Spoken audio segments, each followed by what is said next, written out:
Here we go.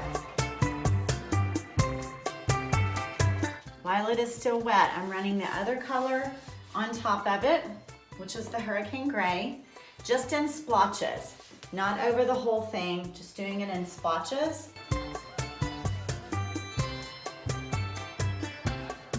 You're gonna run it together with the tool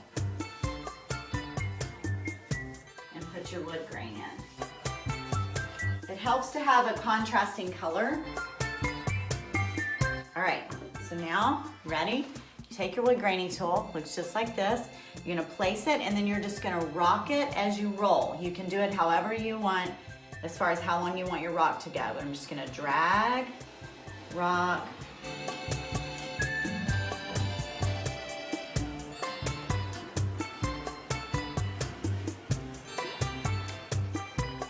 That is so cool. I'm gonna come up here and do it again. I've got a paper towel, wipe off a little bit of that excess.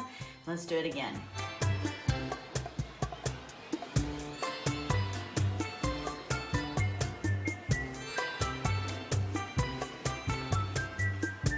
And that's it. I'm gonna repeat it just a few more times and my tabletop will be finished.